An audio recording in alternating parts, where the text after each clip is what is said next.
परमात्मा को पाने तथा उसका वास्तविक लाभ प्राप्त करने के लिए पवित्र बाइबल में प्रमाण है कि प्रभु ने मनुष्य को अपना ही स्वरूप बनाया।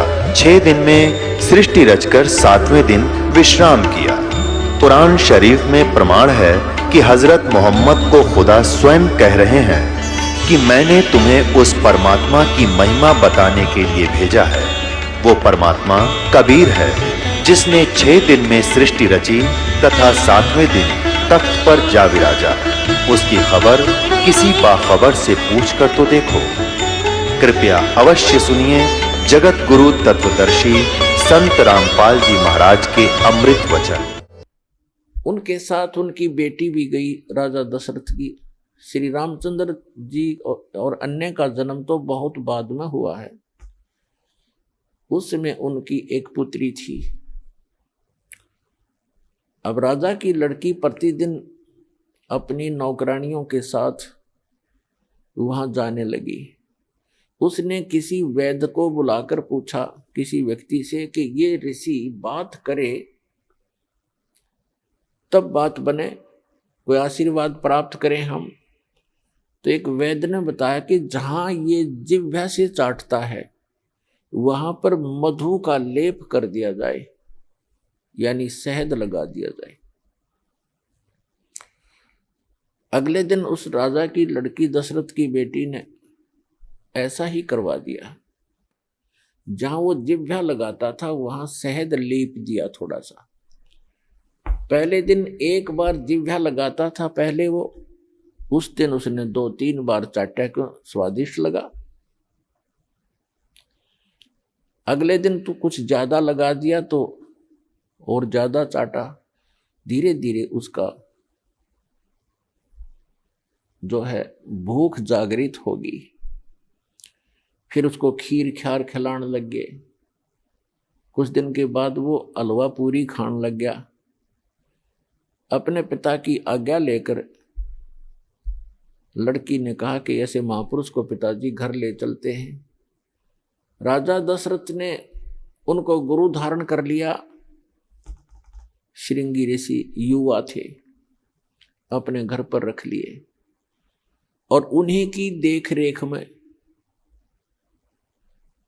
उन्हीं की आज्ञा से पुत्र प्राप्ति के लिए एक अनुष्ठान की तैयारी की। और उससे पहले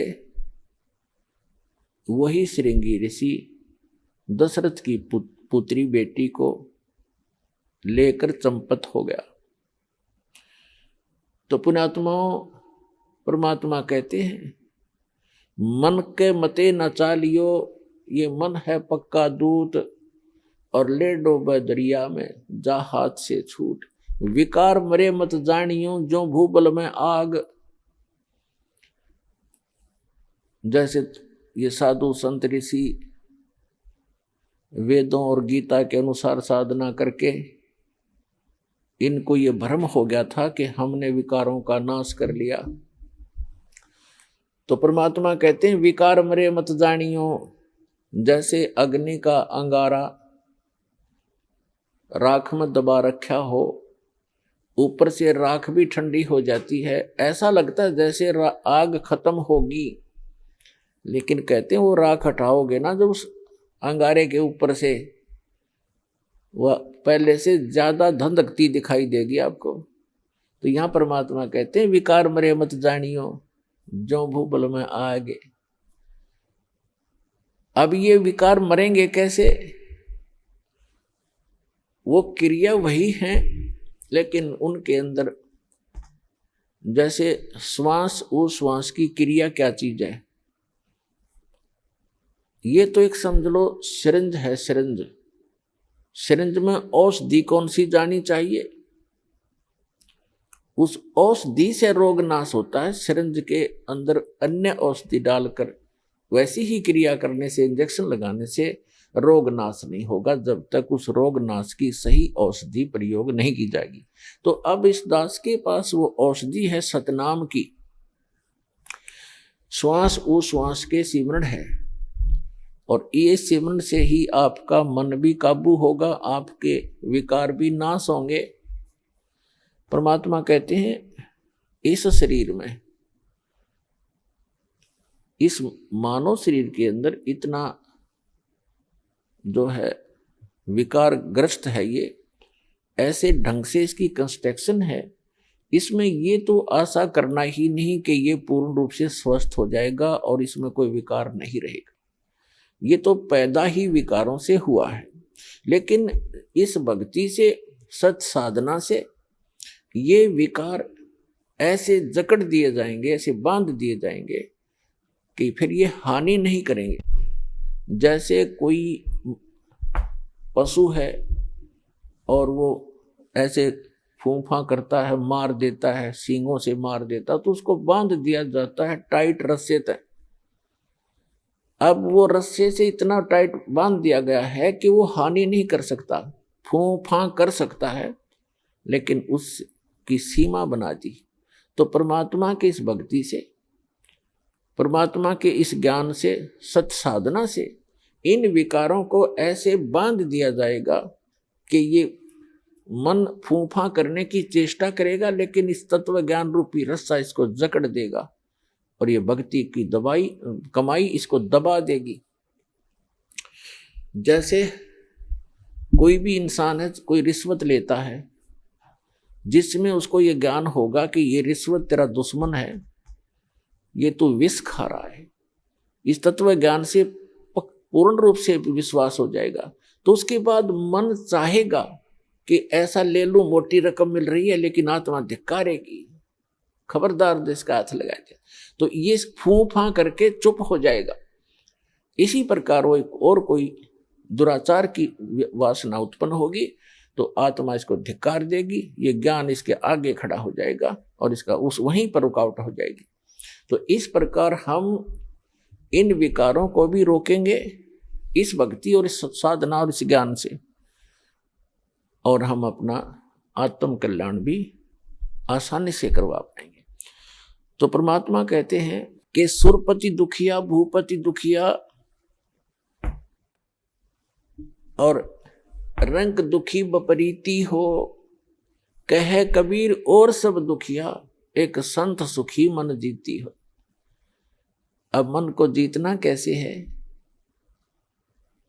जैसे दोजक भीष्ट सबीत देखे, राजपाट के रसिया, तीन लोक से तरपत नाही, ये मन भोगी खसिया।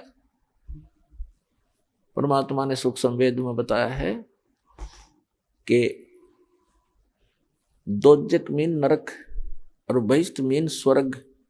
दोजक बहिष्ट सभी ते देखे, राजपाट के रसिया। इस राज्य प्राप्ति के लिए आपने बहुत से पहले तप किए, जप किए, दान किए, यज्ञ किए, स्वर्ग में गए, स्वर्ग का समय समाप्त करके अपनी पूंजी अक्षीण करके, स्वर्ग क्या है? स्वर्ग इज ए रेस्टोरेंट, जिसमें एक रेस्टोरेंट है जिसमें सब वस्तु आपको अपनी जेब से खरीदनी पड़ेंगी, अपने पल्ले से, अपने पैसे से। सुविधाएं वहां जो उसमें है वो आप पूरी प्राप्त कर सकते हो यदि आपके पास पैसा है, लेकिन आपकी जेब खाली हो रही है।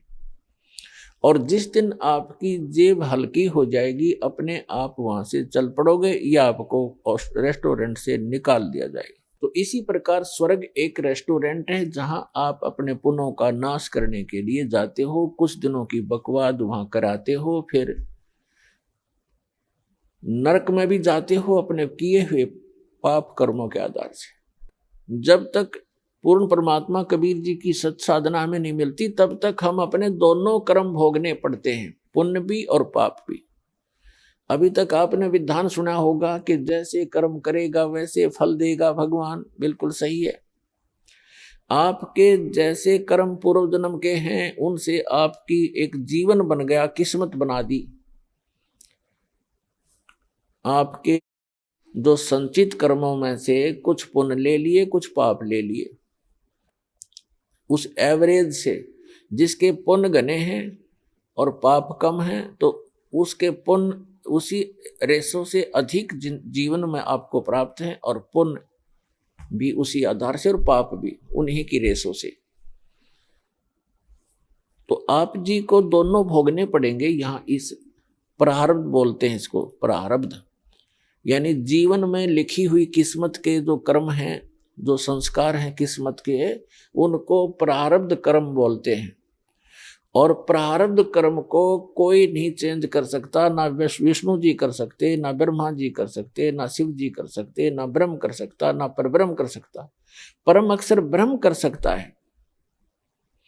मासा घटे न तिल बधे, विधना लिखे जो लेख, और सच्चा सतगुरु मिटाकर ऊपर मार दे मेघ, यानी फॉरएवर खत्म कर देता है। मासा घटे न तिल बधे, यानी 1 ग्राम भी आपके संस्कार इधर उधर नहीं हो सकते, और ना बढ़ सकते ना कम हो सकते। जो विधाता ने आपके भाग्य में, प्रारब्ध में, किस्मत में लिख दिए, प्रारब्ध माने किस्मत, आपकी किस्मत में जो लिखा हुआ उसमें से ना मासा घट सकता है और ना ही तिल के समान बढ़ सकता है। आपको दोनों भोगने पड़ेंगे जब तक आप परम अक्षर ब्रह्म, उस सत्य पुरुष अल्लाहु अकबर, उस कबीर भगवान की भक्ति नहीं करोगे। उसकी भक्ति कौन सी है? जैसे वैसे तो आप देखते हो कबीर पंथ बहुत चले हुए हैं। कबीर पंथियों की यदि आप कैलकुलेशन करो, टोटल करोगे तो लगभग 20 करोड़ के आसपास कबीर पंथी मिलेंगे आपको। लेकिन वो कबीर पंथी नहीं है, उनके पास यथार्थ भक्ति नहीं है। तो सत्य साधना उस कबीर परमेश्वर की इस दास के अतिरिक्त विश्व में किसी के पास नहीं है, पूर्ण परमात्मा की।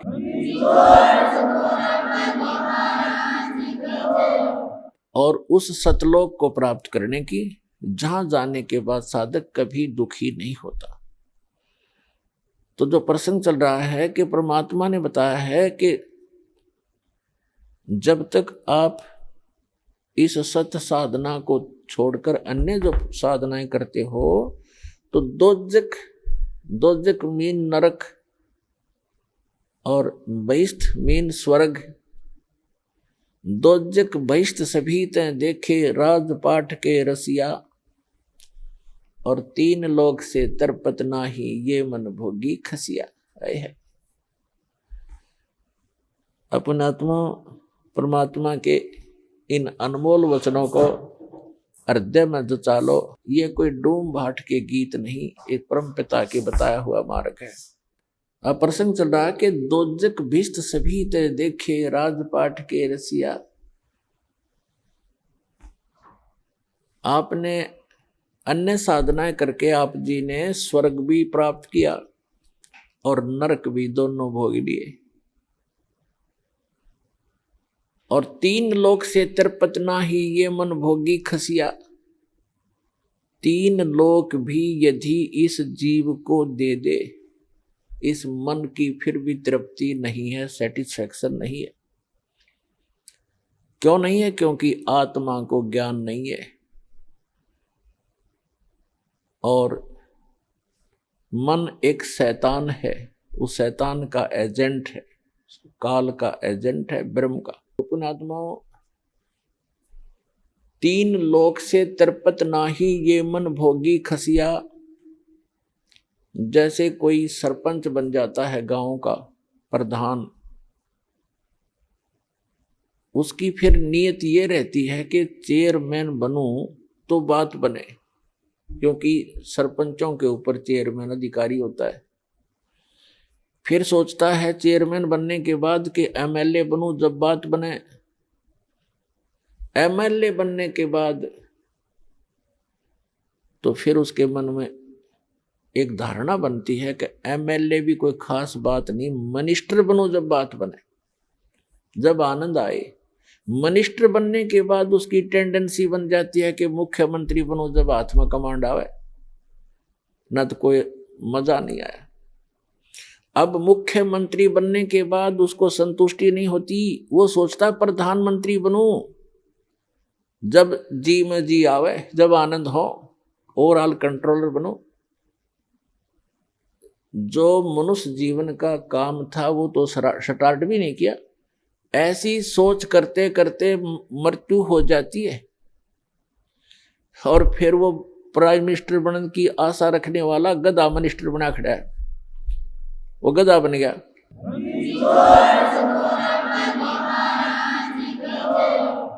तो पुण्यात्माओं, सौभाग्य आपका, आप जी को ये वचन सुनने को मिल रहे हैं, क्योंकि ये वचन परमात्मा के बताए हुए हैं कि कबीर हरि के नाम बिना राजा रसब हो और मट्टी लदे कुम्हार के घास न डाले कोई। स्वर्ग का राजा इंद्र या पृथ्वी का राजा भी क्यों ना हो, यदि भक्ति नहीं करता भगवान की, उस पूर्ण परमात्मा की, वो रसब गधे की खच्चर बनेगा, खच्चर। तो पुण्यात्मा, तो ये ज्ञान परमात्मा ने आके दिया है, इस पर आपने जोर देना पड़ेगा, ये सत्य है। और अन्य साधनाएं जैसे दास बहुत बार बताता है कि जो पूर्व जन्म के प्रारब्ध में, यानी पूर्व जन्म की संस्कारों से बनी किस्मत, उसको प्रारब्ध कहते हैं। आपकी किस्मत में आपके पुण्य अधिक हैं तो आपको पुण्यों के आधार से परमात्मा सभी सुख सुविधाएं देता ही रहेगा। आप चाहे भक्ति करो या ना करो, आप चाहे डाके डालो, चोरी करो, झूठ बोलो सारा जीवन, यदि आपके पुण्य घने हैं, पूर्व जन्म की आपकी बैटरी चार्ज है, तो तब तक आपको कोई प्रॉब्लम नहीं आएगी। और जो पुण्यात्माएं होती हैं जिनको सर्व सुख हैं, वो फिर भी कुछ ना कुछ भक्ति अवश्य करते हैं, वो रह ही नहीं सकते भक्ति किए बिना। तो वो जैसी भी साधनाएं परंपरागत प्राप्त होती हैं या किसी से सुनने से या कोई गुरु मार्गदर्शक से प्राप्त करके वो करते हैं, और उनको सुख तो मिल रहा होता है उनके प्रारब्ध से, यानी पूर्व जन्म के संस्कार से बनी किस्मत से। और वो ये सोच रहे होते हैं कि जो गुरु जी ने ये क्रियाएं मुझे बता रखी है, मुझे इनसे लाभ हो रहा है। तो ये उसकी भूल होती है। एक जीवित उदाहरण बताते हैं एक आपको कि एक रोहतक शहर के अंदर एक फाइनेंसर था, फाइनेंसर जो ब्याज पे पैसे देता है। तो इस दास ने प्रारंभ में जब ये शुरू किया, सरकारी नौकरी को त्याग दिया, तो भक्तों ने सोचा कि ज्यादा दुखी हो जाते हैं गुरुजी, गांव गांव में जाते हैं, बसों में जाते हैं तो तंग हो जाते हैं। एक जीप की व्यवस्था की, उसके लिए फाइनेंस करवाया उस फाइनेंसर से। वहां आने जाने लगे, बैठने लगे, स्वभाव ठीक था। हमारे भक्तों ने उनको समझाने की चेष्टा की, उसके पिताजी को भी कहा, वो भी वहीं बैठता था उसी ऑफिस में। तो उसके पिताजी से कहा कि आप ये ज्ञान समझो, हमारे गुरु जी ऐसे भक्ति बताते हैं, आप ये भक्ति करो। तो वो उनके पिताजी कहने लगे कि भाई, आज मेरे घर में जो सुख है शायद किसी को होगा, और मैंने गुरु भी बना रखा है, और हम श्री राम, श्री कृष्ण और श्री शंकर भगवान, श्री विष्णु भगवान और दुर्गा माता आदि की पूजा करते हैं। अरे इन्होंने हमारे सारे ठाठ कर रखे। एक लड़के का तो ये व्यवसाय, वो प्रॉपर्टी डीलर का काम भी करता था, फाइनेंसर का भी काम करता था, खूब बढ़िया काम चल रहा था, अच्छी कोठी बना रखी थी। उसी का एक भाई जज लगा हुआ था, जज, और उसकी पत्नी भी जज लगी हुई थी। तो वो बुजुर्ग कहता है, उनका पिताजी कह रहे हैं कि आज मेरे घर में जो सुख है शायद किसी को होगा। सारी बताई कि एक बेटा तो ये बहुत पैसे कमाता है, हम इसी ने सुख मान रहे हैं। एक बेटा जज लग गया है और बेटे की पत्नी भी जज। तो ठीक है, हमारे भक्त के बोल रहे, इस आगे वो सुनने को तैयार भी नहीं, तो चुप करके आ गए। उसने 2-3 महीने के बाद क्या किया कि एक अपने धर्म गुरु से धार्मिक अनुष्ठान घर पे करवाया। उस समय सभी बच्चे छुट्टी लेकर आ गए थे, वो जज भी आ गया था, फाइनेंसर वहीं था। तो जो उनके गुरुजी ने जो क्रिया करी थी, उसके बचे हुए फूल, जो फूल फाल चढ़ाते हैं, माला डालते हैं, कुछ हवन किया होगा, उसकी राख बच गई थी, उसको जल प्रवाहित करने की आज्ञा दी उसके गुरुजी ने। वो दोनों बेटे, एक जज और एक वो फाइनेंसर, उस राख को लेकर गए। उनका ड्राइवर साथ था गाड़ी में। रोहतक से दिल्ली रोड के ऊपर एक जेएलएन बोल रहे हैं उसको, जवाहरलाल नेहरू कैनाल, बहुत भारा, बड़ी गहरी वहां से चलती है, बह रही थी।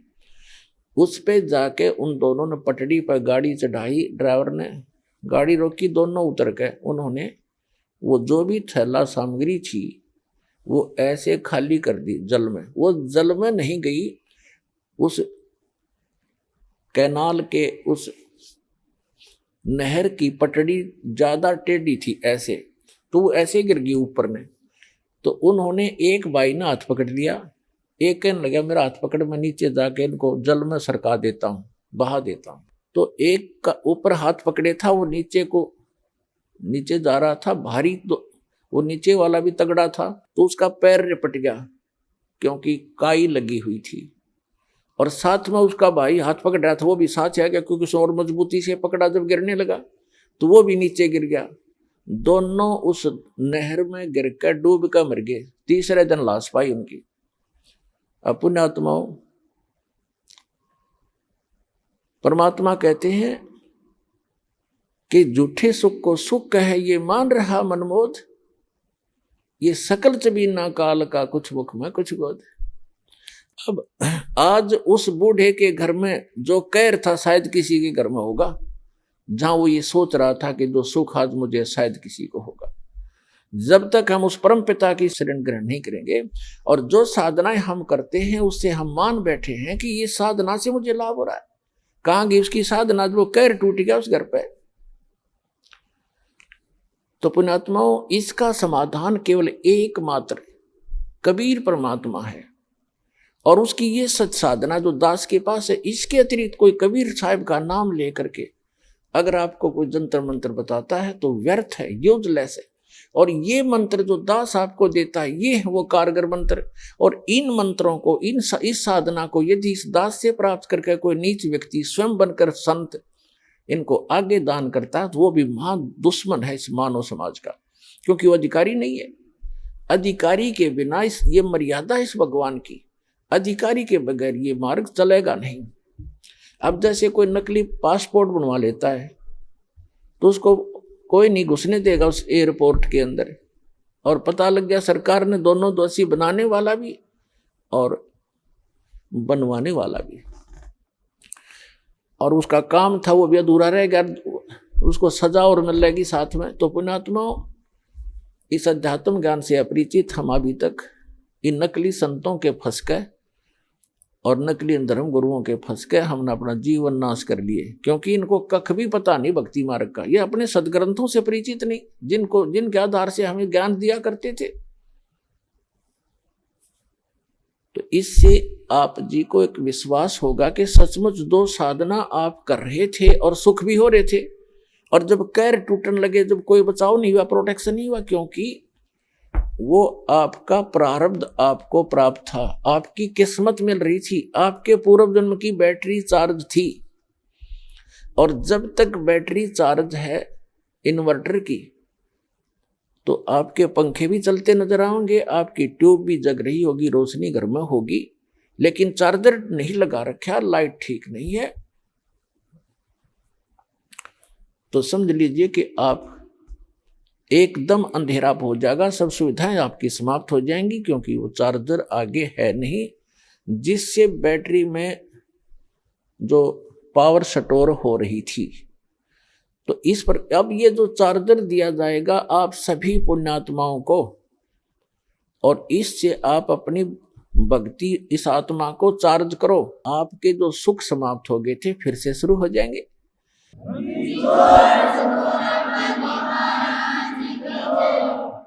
परमात्मा कबीर जी कहते हैं, गुरु बिन माला फेरते, गुरु बिन देते दान, गुरु बिन दोनों निष्फल हैं, चाहे पूछो वेद पुराण। गुरु गोविंद दोनों खड़े, काके लागू पाए, बलिहारी गुरु अपना, जिन गोविंद दियो मिलाए। गुरु बड़े गोविंद से मन में देख विचार, हरि सुमरे सो रह गए, गुरु सुमरे हो पार। कबीर हरि जय रूठ जा, गुरु की शरण में जाए, कह कबीर गुरु रूठ गए, तो हर ना करे सहाय। अब जैसे क्या बताते हैं परमात्मा कि जिस समय आपका राम रूठ गया, हरि रूठ गया, भगवान रुष्ट हो गया, तो कैसे लक्षण होंगे? जैसे कोई दुखी व्यक्ति होता है और उसको आपदा पर आपदाएं आ रही हैं, तो वो अपने आप कहता है कि भी मेरा भगवान रुष्ट हो गया, मेरा राम रूठ गया। और जिसके सुख दिखाई देता है उसको सभी कहते हैं कि भाई इसका भगवान राजी है, इसका परमात्मा प्रसन्न है इसके ऊपर। तो पुण्यात्माओं, जैसे परमात्मा प्रसन्न का क्या लक्षण है कि उसके पुण्य उसके साथ हैं, तो तब तक उसका भगवान खुश दिखाई देता है। और जिसके पास पुण्य नहीं है, उस पर पुण्य से सुख होता है और पाप से दुख होता है। जिनके पास पुण्य नहीं है, पाप सटाट हो गए, तो उनका राम रूठ गया, यानी उन पर आपत्ति आनी प्रारंभ होगी। तो यहां परमात्मा कहते हैं, कबीर परमेश्वर जी अपनी महिमा आप बताने आते हैं। वो आप आरती, आप साजे, आप किंगर, आप बाजे, आप ताल धान जनकारा, आप नचे आप देखन हारा, कह कबीर ऐसी आरती गाऊं, आप मध्य आप समाओ। अपनी महिमा आपने अपने बच्चों को वो स्वयं बताने आते हैं, क्योंकि भगवान की महिमा ना भगवान न बता सके, जीव कैसे बता सकता है? ठीक है, उसके बताने के बाद हमारे जैसे जीवों का भी परमात्मा ने दया करी जीवों पर कि हम उनकी द्वारा दी गई बुद्धि से उसके बच्चों तक ये संदेश उसका एज इट इज भेज रहे हैं। अब क्या बताते हैं कि जब आपका राम रूठ गया तो आपके पुण्य समाप्त हो गए, आपत्ति स्टार्ट होगी, दुख पर दुख आने लगे। तो परमात्मा कहते हैं कि उसका समाधान क्या है? जैसे आप कोई एक घड़ा पानी का भर के या एक बोतल पानी की भर के और सफर में जा रहे हो या कहीं खेतों में काम कर रहे हो, कोई मजदूरी कर रहे हो, और वो घड़े का जो पानी आपका जल समाप्त हो गया। जब तक जल था तो नो प्रॉब्लम, जब जल समाप्त हो गया तो बड़ी प्रॉब्लम, प्यास से प्राण निकलने को हुए। तो उस आपत्ति आ गई आपके ऊपर, क्योंकि आपके घड़े का जल समाप्त हो गया। वो कहाँ मिले? हैंडपंप पर जाइए, हैंडपंप पर जाइए और फिर वो जल का मटका घड़ा फिर भर लाइए, फिर सुख शुरू हो गई, वो आपत्ति फिर टल गई आपकी। तो यहां परमात्मा कहते हैं गुरु गोविंद दोनों खड़े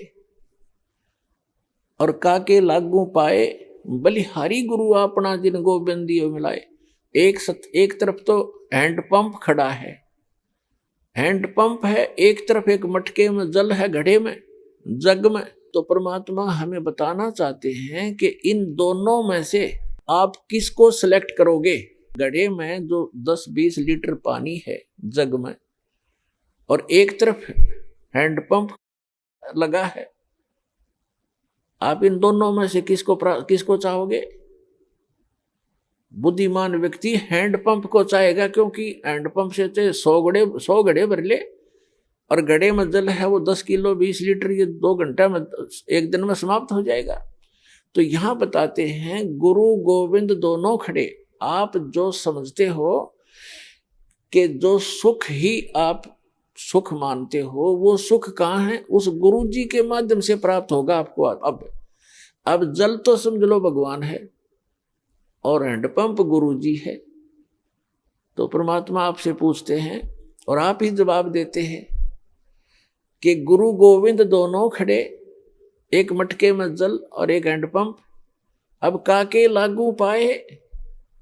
आप पे उत्तर देते हैं बलिहारी गुरु आपना जिन गोविंद दिया मिलाए। तो पुण्यात्माओं, समझदार को संकेत पर्याप्त होता है, बहुत होता है, क्योंकि जो दुख आप पर आ गए और गुरु रूपी हैंडपंप के अंदर वो शक्ति गॉड परमात्मा वाली विद्यमान है जो आपने सुख देगी। तो गुरु जी के पास आइए और उन सुखों को फिर प्राप्त कर लीजिए जो आपके समाप्त हो गए थे। तो यहाँ आने से आपके वो जग, आपके गड़े फिर से भर दिए जाएंगे इस सत साधना और आशीर्वाद के द्वारा।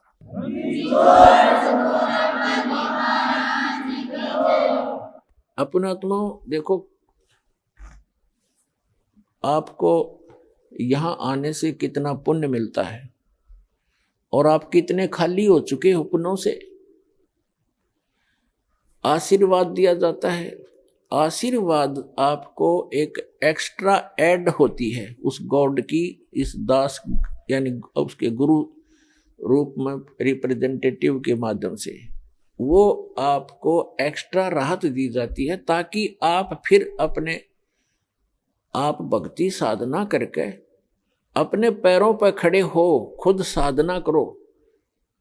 ये समझ लो आपको सब्सिडी है गवर्नमेंट की तरफ से। जैसे गवर्नमेंट कई जगह 80% सब्सिडी दे देती है। 1 लाख रुपया लोन ले लिया, काम करो भाई अपना, 80% सब्सिडी यानी माफ कर दी, 20% रह गया। और जो नालायक उसने भी नहीं दे सकता, उससे भी नहीं कर तो वो करता नहीं व्यवसाय, वो बकवास कर रहा है। तो इस प्रकार आपको यहाँ आने से जो आशीर्वाद दिया जाता है, तो ये तो समझो आपको सब्सिडी दी जाता है ना, आपको ये तो फ्री में दे दिया। फिर आपने साधना करनी पड़ेगी, वो फिर साथ में मंत्र मजदूरी दी जाती है कि अपनी कमाई करो, अपने भर लो, फिर से बैंक बैलेंस बनाओ भक्ति का जो आप खाली कर चुके हो। और ये बैंक बैलेंस इस सच साधना से बनेगा, इसकी थोड़ी ही भक्ति से घनी कमाई होती है। ऐसा व्यवसाय दिया जाता है। जैसे एक मजदूर सारा दिन में 150-200 रुपये प्राप्त करता है, सारा दिन कस्सी बजाता है, और एक ऐसा व्यवसाय कर रहा है जो प्रतिदिन 1 लाख रुपए का गल्ला इकट्ठा उठाता है। तो दोनों ही मनुष्य हैं, दोनों ही कर्म कर रहे हैं, लेकिन वो कितना लाभ उठा रहा है और उसके पास कितना है। तो ऐसी साधना है ये, जो आप प्रतिदिन 1 लाख का गल्ला उठाओगे, 1 लाख रुपए। ये तो एक एग्जाम्पल है। ये ऐसी साधना आपको दी जाएगी। पूरे विश्व के प्राणी भी इससे ऐसे ही लाभ प्राप्त कर सकते हैं, पूरे विश्व के। क्योंकि ये जो यहाँ तो आपने मजदूरी करनी है और इस मजदूरी का बेनिफिट मिलेगा वहां, वो साहूकार देगा इसका बदले में आपको, सतलोक में बैठा जो सत्य पुरुष। और वहां हम जाएंगे, वहां आपकी ऐसी ही सृष्टि होगी। आप अपने बच्चों को, अपने पोते और पोतियों को परमात्मा से जोड़ दो। अब जैसे आपके लायक बेटा बेटी है और लायक आपके पोता पोती हैं, और आपको कितना अच्छा लग रहा है, यहाँ पर कितने प्यारे लगते हैं, कैसे इनके साथ घुल मिल कर रहते हो, बहुत अच्छी बात है। लेकिन इनमें रहोगे कितने दिन? जो आपको मूर्ख बनाकर रखा हुआ यहाँ पर काल ने, 1 सेकंड में पता नहीं कि बिजली गिर जा। और इस सत्य ज्ञान के अभाव से हम इन्हीं में उलझ पुलझ कर यही फंस जाते, और फिर अपने अपने ये संस्कार पूरे किए। आज दादाजी बनमान, अगले जन्म में नाइजीरिया में पैदा हो जा और पोता हो जा अमेरिका में, या फिर दूसरा ये है दादा की जगह गधा बन रहा और पोता बन जा कुत्ता। तो अगले जन्म में तो नहीं रही, ये 68 हिस्सा जन्म में बिखर लेंगे आपके। धीरे धीरे सभी चले जाते हो, कभी बेटा मर गया, कोई पोता मर गया, कभी पोती मर गई, माँ मर गई, किसी का बाप मर गया। तो यही बिजली गिरनी शुरू हो जाती है और हम कितने खुश हैं। तो परमात्मा ने बताया कि ये एज इट इज व्यवस्था आपकी ऊपर होगी। आपके घर खाली पड़े हैं जहां आप रहा करते थे, आप वहां गलती करके यहां गिर गए हो। अब वो आपका समझ में नहीं आती, क्योंकि आप इस व्यवस्था में फाइनल हो चुके हो, इसको फाइनल मान चुके हो कि ऐसा ही होता है सबके साथ। नहीं, अब इससे आपका बुद्धि का सतर उत्तिष्ठ होगा, उठेगा, उभरेगा। इस ज्ञान से आपको यहाँ का ये नरक दिखाई देगा जिसको आप स्वर्ग समझ बैठे थे, सुख मान बैठे थे। अब जैसे बहुत से उदाहरण हैं। एक ये पोलैंड देश का एक पूरा का पूरा कैबिनेट माने मंत्रिमंडल, यानी जिसमें 95 मंत्री प्रधानमंत्री थे, और सारे के सारे जहाज में बैठ के किसी का शोक व्यक्त करने जाते, किसी की मृत्यु के ऊपर, और उनका वो जहाज दुर्घटनाग्रस्त हो गया। वो सारे के सारे मर गए एक ही सेकंड में। अब ये 2 साल पहले की बात है, सन 2011 में। तो पुण्यात्माओं, परमात्मा कहते हैं इस झूठे सुख को सुख है ये मान रहा मनमोद, ये सकल जमीना काल का, ये काल का आहार है सारा, और कुछ मुख में कुछ गोद।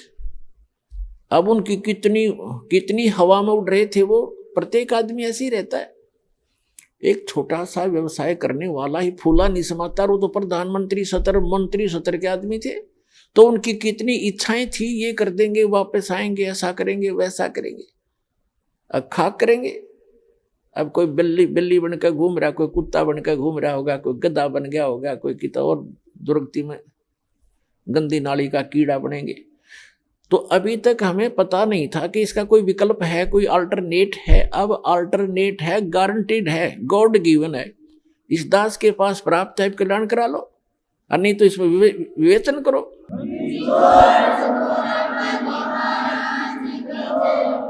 ऐसे ही यहाँ बहुत से उदाहरण आप देखते हो। एक मुख्यमंत्री जी हेलीकॉप्टर में जा रहे थे, आगे लोग उनकी स्वागत में मालाएं लिए खड़े थे, और वो दुर्घटनाग्रस्त हो गया। 3 दिन में लाश पाई उस मुख्यमंत्री जी की। और अब क्या बनेगा आगे का हमें पता है, दास को पता है, परमात्मा के विधान से परिचित। अगले जन्म में गधा बनेगा। अपने पूर्व जन्म की मलाई को नाश कर लिया, आगे भक्ति की नहीं, चार्जर ठीक मिला नहीं। पुण्यात्मा होते हैं जितने मंत्री हैं या अफसर हैं, अधिकारी हैं, या कोई अच्छा जो व्यवसाय है जिसका, और या वैसे मानव श्री प्राप्त है जिनका, तो वो भक्ति के लिए भटकते रहते हैं। वो चाहते हैं भक्ति करें, और वो करते भी रहते थोड़ी बहुत, लेकिन वो साधना ठीक नहीं। शास्त्र विधि को त्याग कर दो, मनमाना आचरण करते। जैसा आपको रोहतक के एक परिवार का उदाहरण दिया, वो जब तक साधना उनकी, वो साधना कर रहे थे, शास्त्र विधि त्याग का मनमाना आचरण कर रहे थे। वो नकली गुरु था जो उनसे क्रियाएं करा रहा था, और उनको ये भ्रम था कि तुम इन गुरु जी के द्वारा बताएगी साधनाओं से आप सुखी हैं। अब इस तत्व ज्ञान की रोशनी में आपको पता चलेगा कि वो उसके पूर्व जन्म के प्रारब्ध थे। वो पूर्व जन्म के संस्कारों से बनी किस्मत में लेख थे, उनको वो मिटा नहीं सके वो गुरु और उनकी साधनाएं।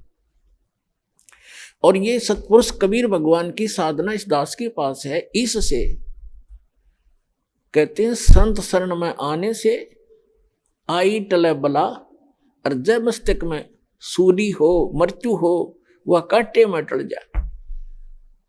जय मस्तक में सूली हो तो वह कांटे में टल जाए, यानी थोड़ी बहुत, जैसे किसी की मृत्यु होनी हो और टांग टूट गई दुर्घटना में, सारा न बचाव रह गया, टांग तो जुड़ जाएगी 6 महीने में, और जीवन कैसे मिले।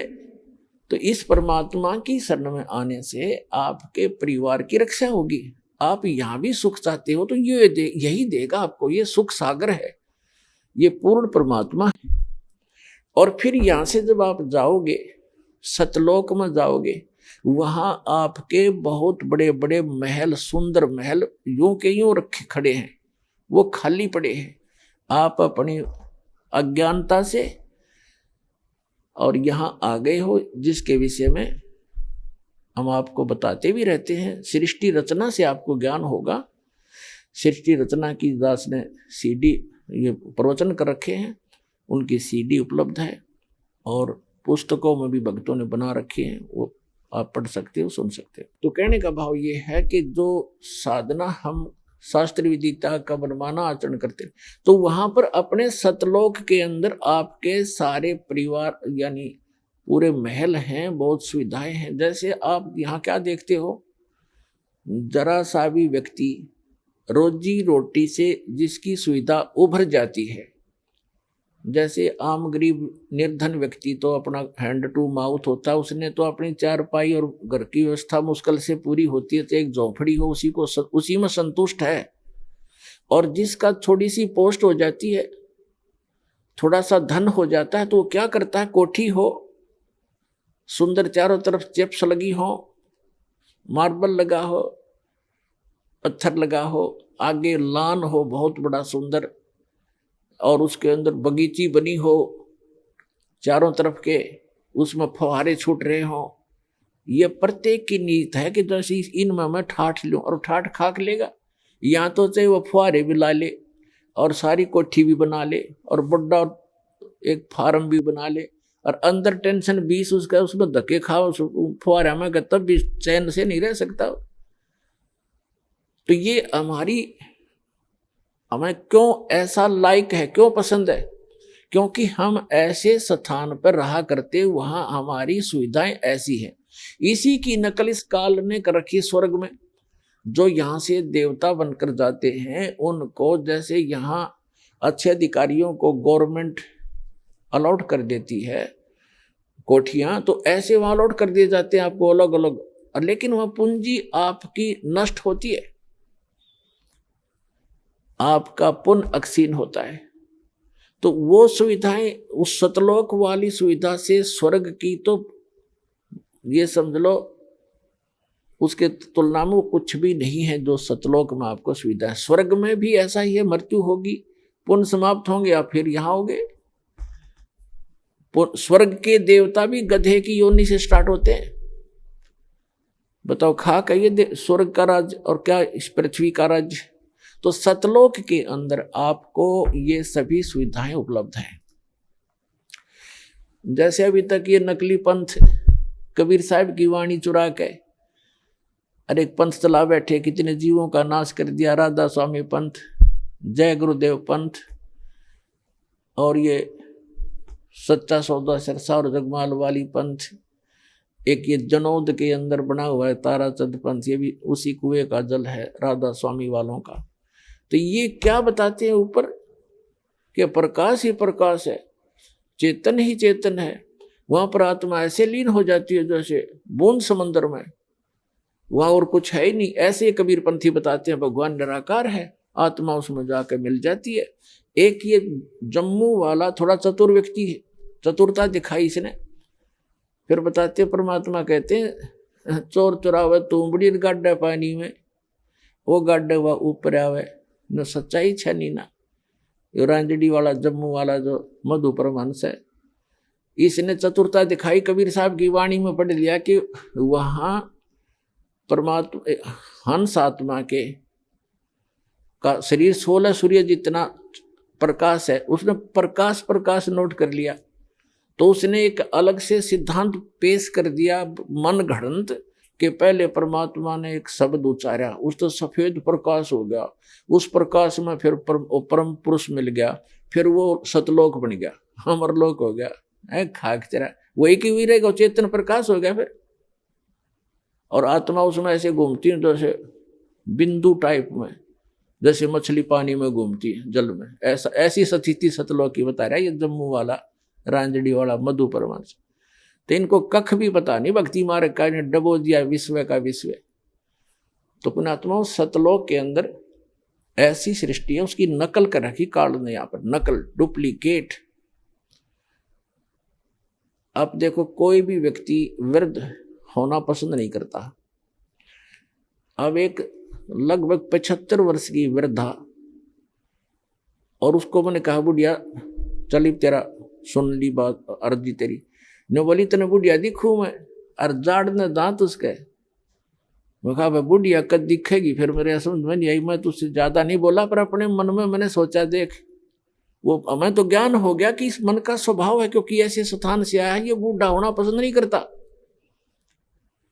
ऐसे ही एक रिटायर्ड मास्टर जी था, वो कहने लगा जी ऐसे ऐसे अभी नाम लिया मैंने आज ही, और मेरे ऐसी ऐसी गड़बड़ सी रहती है। मैं बोला वर्द हो गई, इतनी थोड़ी बहुत ठूं ठा तो हो ही जाती है। मैं बोला अभी बूढ़ा कहाँ हुआ, 74 साल का ही तो हूँ।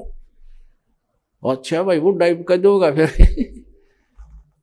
तो ये स्थिति हमारे मन की है, और ये बिल्कुल ठीक है, क्योंकि और फिर मृत्यु क्यों होती है? जब हम कितने सुखी हैं यहाँ पर, सारा जीवन एक संपत्ति संतान को जोड़ने में, उनकी सुरक्षा में, उनके पालन पोषण में लगा देते हैं, और फिर ना संतान का भरोसा ना अपने आप का। एक सेकंड में के बिजली गिर जाए इस गंदे लोक में। तो ये इसका समाधान बताया भगवान। अभी तक विकल्प नहीं था हमारे पास। हम ज्यादा से ज्यादा स्वर्ग माना करते थे, स्वर्ग चले जाएंगे। स्वर्ग का नहीं पता था, स्वर्ग में गए हुए प्राणी भी वापस आते हैं। श्रीमद् भगवत गीता अध्याय नंबर 8 के श्लोक नंबर 16 में कहा कि अर्जुन, जो मेरी भक्ति करता है ब्रह्म तक की। गीता अध्याय नंबर 8 के श्लोक नंबर 13 में ये गीता ज्ञानदाता कहता है, मेरा एक ओम अक्षर है मुझ ब्रह्म का। ओम इति एकाक्षरम ब्रह्म विवरण माम अनुसमरण ये प्रयाति तजन देहम से याति परमाम गतिम। मुझ ब्रह्म का केवल एक ओम मंत्र है, नथिंग एल्स। इसके अतिरिक्त कोई मंत्र नहीं। ये और अटपट करते हैं, ओम नमः शिवाय, ओम भगवते वासुदेव नमः, एवं नमः, ये बकवाद है सारी। ये मंत्र नहीं मोक्ष मार्ग, ये तो भांग है, समझ लो, गेहूं के बीज के स्थान पर। तो ये कहता है मेरा एक ओम मंत्र है, और इसका जाप करते हुए अंतिम श्वास तक जाप करता हुआ जो शरीर छोड़कर जाता है, वो ब्रह्म मुझसे मिलने वाली, ओम से मिलने वाली परम गति को प्राप्त होता है। ओम से मिलने वाली परम गति कौन सी है? ब्रह्मलोक, क्योंकि ये ब्रह्म का मंत्र है ओम। गीता अध्याय नंबर 8 के श्लोक नंबर 16 में कहा है कि ब्रह्मलोक पर्यंत, ब्रह्मलोक में गए हुए प्राणी भी वापस पुनरावृत्ति में है, उनका फिर जन्म मृत्यु होता है। गीता ज्ञानदाता चौथे अध्याय के 5 और 9 श्लोक में, गीता अध्याय नंबर 2 के श्लोक 12 में, गीता अध्याय नंबर 10 के श्लोक नंबर 2 में गीता ज्ञानदाता कहता है कि अर्जुन, तेरे और मेरे बहुत जन्म हो चुके हैं, तू नहीं जानता, मैं जानता हूं। इससे सिद्ध है कि ब्रह्म ओम नाम का जाप करने वाले ब्रह्मलोक में गए, ब्रह्मलोक में के बाद भी जन्म मृत्यु में आए। और गीता ज्ञानदाता स्वयं कहता है मेरे और तेरे बहुत जन्म मृत्यु हो चुकी है, तू नहीं जानता, मैं जानता। इसलिए गीता ज्ञानदाता 18वें अध्याय के 62वें श्लोक में कहता है कि अर्जुन, तू सर्वभाव से उस परमेश्वर की शरण में जा जिसकी कृपा से तू परम शांति को और सनातन परम धाम को प्राप्त होगा। सनातन परम धाम शाश्वतम स्थानम, शाश्वत माने सदा रहने वाला, जिसका कभी क्षय ना हो, कभी नाश ना हो, वो स्थान, वो सत्यलोक है। उसको संत भाषा में सत्यलोक कहते हैं। सत्य का नाश नहीं होता, अविनाशी होता सत्य, वो सत्यलोक है। किसकी शरण में चला जा? गीता अध्याय नंबर 8 के श्लोक नंबर 1 में अर्जुन ने पूछा कि हे भगवान, गीता ज्ञानदाता से कि आप जी ने गीता अध्याय नंबर 7 के और श्लोक नंबर 29 में 29 में कहा है कि जो व्यक्ति जरा और मरण से छूटने का ही प्रयत्न करते हैं, जरा माने वृद्धावस्था और मरण माने डेथ, मृत्यु, जो जरा और मरण से ही छूटने का प्रयत्न करते हैं, यानी संसार की किसी वस्तु की इच्छा नहीं रखते, ते ब्रह्म तत्विदु कर्षणम अध्यात्म अखिल से कर्मम, वो सारे अध्यात्म से और सभी कर्मों से और तत्ब्रह्म से परिचित हैं। अब गीता अध्याय नंबर 4 के श्लोक नंबर 32 और 34 में 2 कंसेप्ट क्लियर किए हैं। एक तो ये किया है कि सच्चिदानंद घन ब्रह्म स्वयं आकर के वो परम अक्षर ब्रह्म अपने मुख कमल से तत्व ज्ञान बताता है, उसके अंदर उस परमात्मा के पाने की यथार्थ विधि होती है, उसको तत्व ज्ञान कहा है। चौथे अध्याय के 34वें श्लोक में कहा कि अर्जुन, तू उस तत्व ज्ञान को जो complete God given complete spiritual knowledge है, पूर्ण परमात्मा परम अक्षर ब्रह्म के द्वारा दिया गया जो सच्चा ज्ञान है, वो तत्व ज्ञान है। उसको तू तत्वदर्शी संतों के पास जाकर समझ, उनको दंडवत प्रणाम करने से, कपट छोड़कर सरलता पूर्वक प्रसन्न करने से वो तत्वदर्शी संत तुझे परमा उस तत्व ज्ञान का बोध कराएंगे, उपदेश करेंगे।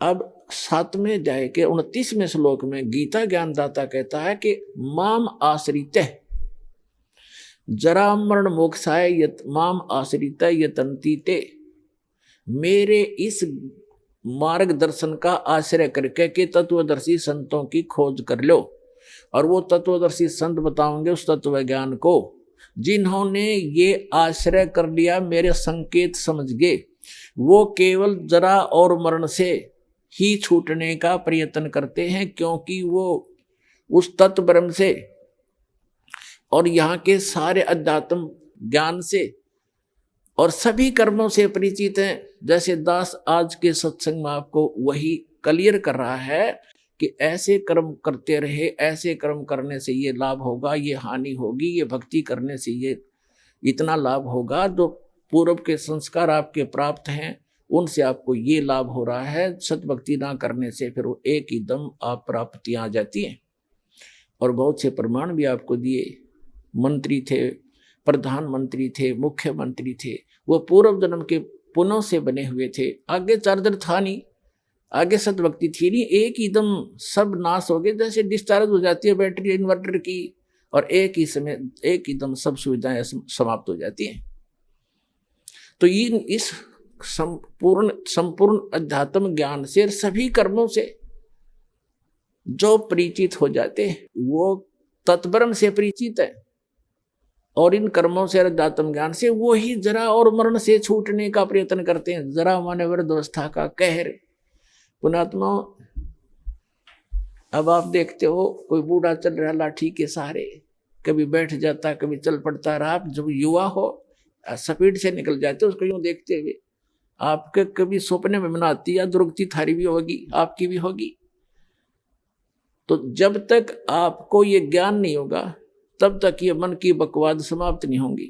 इस ज्ञान से 90% लगाम डल जाएगी इस मन पापी के, जो दास आपको बताने चाह रहा है। जो बेमतलब की रिश्वतखोरी, चोरी, हेरा फेरी ये करते फिरते सारा दिन झूठ बोलते हैं पेट के लिए, और एक सेकंड का भरोसा नहीं कहाँ बिजली गिर जाए। और जब हम इस परम पिता की शरण में आ जाएंगे, आपको चार्जर मिल जाएगा, हैंडपंप मिल जाएगा, कितना जल भर लो, दूसरे का क्यों चराओ, तो अपना भरो ठाट कर, कितना ठोक लियो, मटके भर कर धर लियो सपेर। तो हम अविधिवत चलने से चोर उचक्के बन गए, और शास्त्र अनुकूल साधना करने से आपको यहाँ भी सुख देगा और वहां पहुंचावेगा आपको, जो गीता ज्ञान दाता बता रहा है। अब बताएंगे आगे।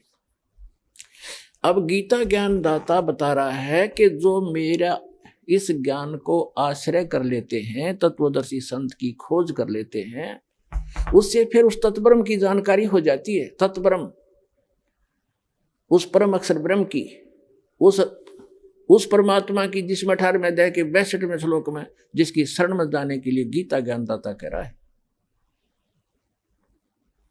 उसकी जानकारी होती है और सभी कर्मों से परिचित हो जाते हैं, और सभी अध्यात्म कंप्लीट स्पिरिचुअल नॉलेज से वो परिचित हो जाते हैं। तो केवल वो जरा और मरण से छूटने का प्रयत्न करते हैं। जैसे दास ने उदाहरण दिया कि एक बुढ़िया 80 साल की, 75-80 वर्ष की, और मुंह में दांत नहीं, और उसको मैंने कह दिया बुढ़िया पीछे हो, दूसरी को आने दे, बहनों को, ने बोली इतना बुढ़ी दिखूं मैं, वो तेरा गजब हो। आइए अब हम उन श्रद्धालुओं के अनुभव जानते हैं जो जगत गुरु तत्वदर्शी संत रामपाल जी महाराज जी से दीक्षा प्राप्त कर चुके हैं तथा उनके द्वारा बताए गए भक्ति मार्ग पर चल रहे हैं। सर नमस्कार। नमस्कार। क्या नाम है आपका? मेरा नाम दीपक शर्मा है।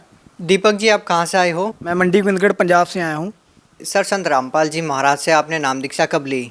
मैं संत रामपाल जी महाराज जी से दीक्षा 16 सितंबर 2016 को ली। मैंने उनका ज्ञान समझा, उनकी बुकें जो थी, ज्ञान गंगा थी, मैंने बुकें पढ़ी और मुझे बुकें पढ़ के बहुत अच्छा लगा, उसका ज्ञान का पता लगा, जो कि मैं गलत साधना कर रहा था, मेरे को उस ज्ञान का पता लगा। मैंने बुक्स जो पढ़ी संत रामपाल जी महाराज जी की, तो मुझे बहुत मैं अट्रैक्शन हुआ उसकी तरफ, मेरे बुकों की तरफ मेरा बहुत अट्रैक्शन हुआ। तो अलग चीज़ पता लगी मुझे ज्ञान की, बहुत अच्छा लगा मुझे बुक पढ़ के। उसके बाद मैंने 3 महीना फिर मैंने सत्संग सुने गुरु जी के और बुक्स पढ़ी, और जो भगत थे हमारे मंडी गोविंदगढ़ में, तो उनसे मैंने चर्चा की, तो मुझे ज्ञान का बहुत ज़्यादा पता लगा, मुझे बहुत अच्छा लगा। उनमें भक्तों के अनुभव भी हैं बहुत, और लाभ भी बताए गए हैं। तो जी जो करते थे भक्ति देवी देवताओं की, शिव जी की जो भी भक्ति करते थे वो भी उनकी भक्ति करते थे। मैं भी शिव जी की बहुत भक्ति करता था, पर मुझे कोई लाभ नहीं होता था। मैं रात को 1:30 बजे तक मंदिरों की सफाइयाँ करता था, उन सेवा में लगा रहता था। अभी मैं मंदिर को साफ़ करके रखना, सुबह 4 बजे, रात को 1:30 बजे घर पे जाना, सुबह 3 बजे फिर मैं नलास जाता था। शिव जी को मानता था ना मैं, सुबह 3 बजे जाता था उठ के, रात को 1:30 बजे तक मंदिरों की सफाई करते रहना। मैंने बहुत कुछ किया, पर मेरे को लाभ नहीं हुआ। मेरी मम्मी की सांस की प्रॉब्लम नहीं ठीक हो रही थी, मेरे को वो भी टेंशन थी, क्योंकि रात को जाग के हम काटते थे। तो मुझे बहुत प्रॉब्लम्स हुई हैं। मेरे पापा भी नहीं थे, मेरे को बहुत प्रॉब्लम थी। पर जब संत रामपाल जी महाराज जी की ज्ञान गंगा जब मैंने पढ़ी, तो उसमें जो ज्ञान की बातें थी सभी के रिलेटिव, देवी देवताओं के रिलेटिव ही, वे हमें जो भी है अपने से नहीं दे सकते। जब इनकी भक्ति करेंगे सब कुछ तो हमें तभी मिलेगा। सर, आपने संत रामपाल जी महाराज से नाम दीक्षा अपनी माता के कारण ली, जो कि श्वास की बीमारी से पीड़ित थी। सर, हम आपसे यहाँ पे पूछना चाहते हैं कि आपको क्या लाभ मिले? कि आपके माता जी की जो बीमारी थी, क्या संत रामपाल जी महाराज से नाम दीक्षा लेने के बाद ठीक हुई? जब मैंने संत रामपाल जी महाराज जी से दीक्षा ली, उसी दिन रात को जब मैंने घर पे मैं गया, हम रातें जाग के काटते थे। जब मैंने जोत लगाई ना, तो अगले उसी रात से मम्मी मेरे ठीक होने लग गए। कहने का मतलब ठीक हो गए थे, कोई उसके बाद कोई प्रॉब्लम ही नहीं हुई हमें। आपके माता जी ने नाम दीक्षा ले रखी थी उस टाइम पे? उस टाइम मेरी मम्मी जी ने नाम दीक्षा ली थी, मैंने अकेले नहीं ली थी। फिर भी आपकी माता जी को लाभ मिला? हाँ जी, मेरे मम्मी तंदुरुस्त हो गए, बिल्कुल ठीक हो गए। तो मम्मी सत्संग भी सुनने लग गए, हमारे घर वाले सभी ने हमने सत्संग सुना, और 1 महीने बाद उन्होंने भी नाम दीक्षा ले ली। सर, संत रामपाल जी महाराज के जो अनुयायी हैं, उनके बारे में ये कहा जाता है कि वो एक अंधविश्वास के तहत संत रामपाल जी महाराज से जुड़े हुए हैं। आप भी युवा हैं, समझते हैं, पढ़े लिखे हैं, आप क्या कहना चाहते हैं? संत रामपाल जी महाराज जी शास्त्रों के अनुसार साधना बताते हैं, सही भक्ति बताते हैं। तो मैं भी शिव जी की बहुत पूजा करता था, ज़्यादा करता था, बहुत करता था। मैं सुबह 3 बजे जाना, रात को 1:30 बजे मंदिरों में आना, घर पे आना। मेरे घर वाले भी बोलते थे इतनी देर तू मंदिरों में क्या करता रहता है। मैंने बोला मैं भक्ति करना चाहता हूँ, मैं मोक्ष प्राप्त करना चाहता हूँ, मैं यहाँ से निकलना चाहता हूँ बस। पर परमात्मा जो संत रामपाल जी महाराज जी की जब मैंने बुक्स पढ़ी, ज्ञान गंगा पढ़ी, तो मैं बहुत अट्रैक्शन हुई मेरे को। मैंने सही ज्ञान का पता लगा मुझे, मैंने सभी कुछ मिलाया, गीता में मिलाया, सारा कुछ मैंने मिला लिया। मुझे कोई दिक्कत नहीं आई। परमात्मा ने संत रामपाल जी महाराज जी जो बताते हैं सही बताते हैं, मुझे यकीन हो गया। जब मैंने उनसे नाम दीक्षा ली तो मुझे और भी यकीन हो गया ये सच्च भक्ति है, और मेरे को अनुभव भी बहुत हुए, और मुझे अब यकीन। सर, आप भगत समाज को क्या संदेश देना चाहते हैं? मैं भगत समाज को यही संदेश देना चाहता हूँ, संत रामपाल जी महाराज जी की शरण में आए और सही ज्ञान प्राप्त करें, और सही ज्ञान पढ़े, और उनके सत्संग सुने, और उनकी शरण में आए और अपना कल्याण करवाएं। सर, और भी बहुत सारे लोग हैं जो संत रामपाल जी महाराज से नाम दीक्षा लेना चाहते हैं, तो सर वो उनसे नाम दीक्षा कैसे ले पाएंगे? अब तो बहुत सारे टीवी चैनलों पे संत रामपाल जी महाराज जी के सत्संग आते हैं, और नीचे पीली पट्टी दी होती है, उन नंबरों पे डायल करके आप अपने नज़दीकी नामदान केंद्र में निःशुल्क नाम दीक्षा ले सकते हैं। जी, धन्यवाद। सत साहिब।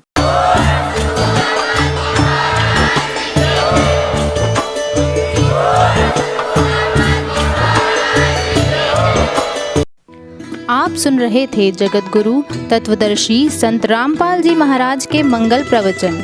अधिक जानकारी के लिए संपर्क करें।